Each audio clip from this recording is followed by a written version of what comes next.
pas orang kerja masih aman-aman, 1 bulan 2 bulan masih aman, nanti masuk 2 bulan ke belakang ini baru mulai orang jadi dapat kunci dalam kamar.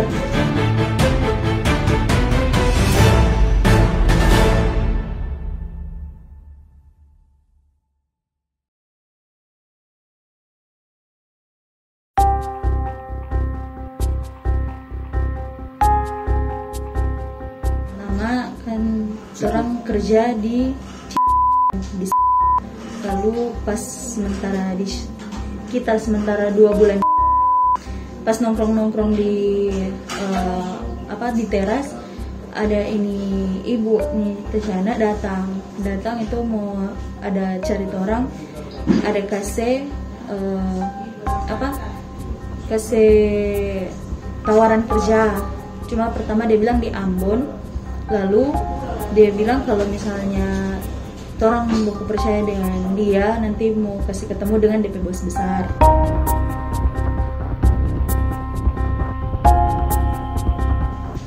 Habis itu pas mulai orang bicara dengan teman-teman yang mau berangkat, ada 4 orang termasuk kita, 4 bicara bilang oh sudah fix, nanti bicara lagi DP cara kerja di sana bagaimana.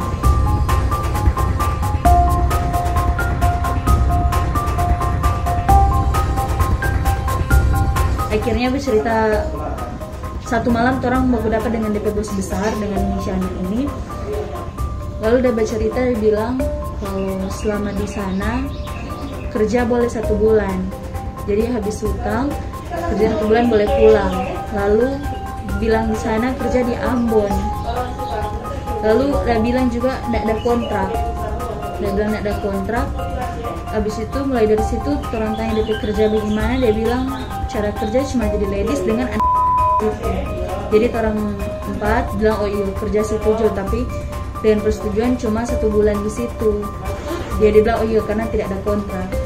Jadi pas sampai situ orang bikin persetujuan untuk berangkat. Tanggal 6 Juni orang berangkat, hari Minggu malam orang berangkat sampai di Ambon. 3 hari 2 malam perjalanan. Sampai di Ambon, orang pikir semua langsung di Meska atau di mana. Ternyata orang masih ada di hotel di Golden Inn situ. Cuma di situ dia bilang mau pergi di Samlaki. Dia bilang oh mau naik mobil 4 jam.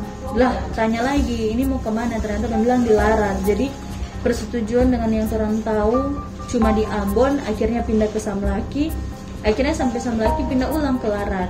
Nah ternyata tempatnya itu tujuannya itu di Larat. Pas sampai di Larat masih aman-aman, 1 bulan 2 bulan orang masih aman kerja. Tapi sebelum orang kerja orang masih udah bersih-bersih gitu, masih udah bersih-bersih karena dalam posisi orang pikir semua langsung terima bersih orang kerja. Ternyata orang masih bersih-bersih, masih hutan, bersih-bersih. Akhirnya 1 minggu baru orang kerja, pembukaan baru orang kerja.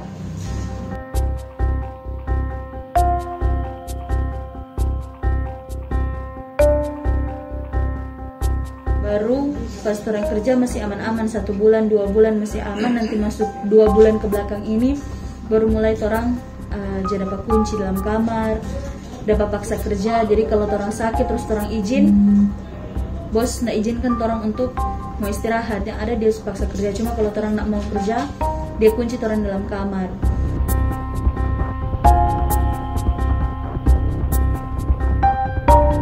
Baru setelah orang dia kurung dalam kamar, setiap kali orang mau bilang pembicaraan, orang mau keluar, mau pulang, dia selalu bilang kalau mau pulang itu harus bayar 5 juta dulu baru bisa pulang. Oh, tebuskan? Iya, tebus 5 juta plus hutang.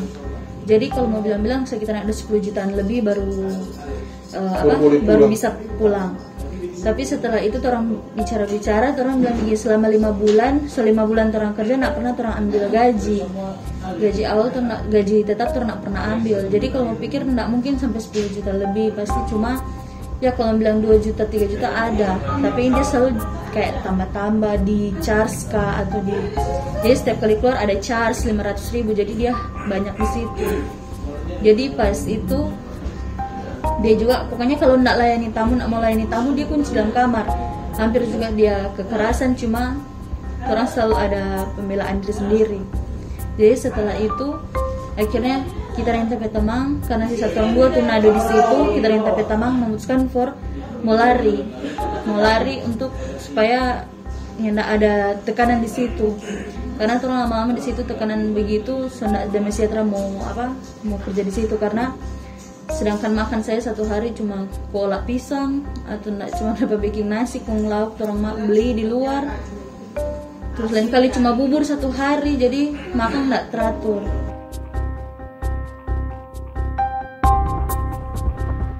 Kapolda Sulawesi Utara Irjen Pol Mulyatno didampingi Kabid Humas Kombes Pol Jules Abraham Abbas, Direskrimum Kombes Pol Gani F. Siahaan, Bupati Minut Joune Ganda, dan Kapolres Minut AKBP Bambang Yudi Wibowo menjemput 3 orang perempuan korban tindak pidana perdagangan orang atau TPPO yang tiba di Bandara Samratulangi Manado pada Senin 6 Desember 2021 sore.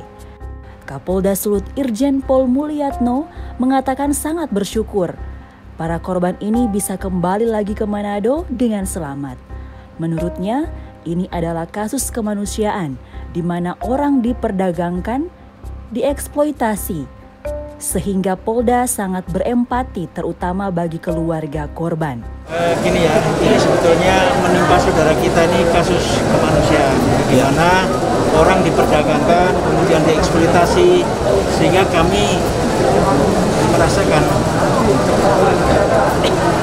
sangat berempati gitu ya, terutama bagi keluarga yang kehilangan. Sehingga saya mengambil tindakan tegas untuk segera diambil, untuk segera diungkap kasusnya, supaya jangan terjadi lagi khususnya pada masyarakat. Kapolres Minut AKBP Bambang Yudi Wibowo juga mengungkapkan ketiga perempuan ini merupakan korban perdagangan orang yang terjadi pada bulan Mei hingga November 2021.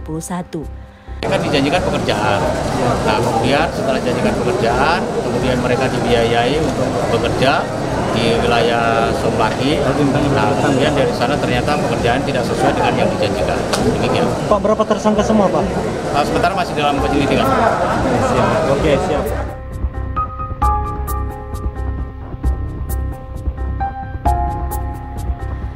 Ketiga korban dijemput oleh personel Polres Minut dipimpin Kasat Reskrim Polres Minut AKP Fandi Bau di wilayah Kabupaten Maluku Tenggara Barat setelah sebelumnya sempat melarikan diri dari sebuah kafe karena diperlakukan dengan tidak baik.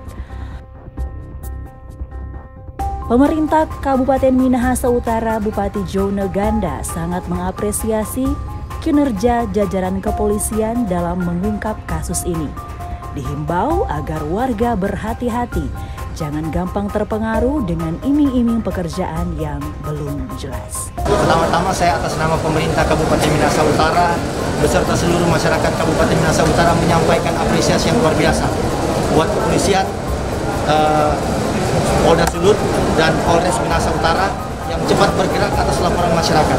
Saya juga mendapatkan informasi dan kemudian langsung berkoordinasi dengan Polres dan langsung pihak Polres bersama-sama dengan Polda menindaklanjuti laporan ini, dan saat ini kita bisa melihat keberhasilan dari Polda membawa pulang kasus tenaga-tenaga yang dieksploitasi ini, sehingga saat ini kita bisa lihat bahwa kepolisian mampu menyelesaikan minimal di tahap awal membawa pulang korban kembali ke rumahnya, bertemu dengan keluarganya, dan selanjutnya mungkin akan diselidiki lebih lanjut oleh pihak kepolisian.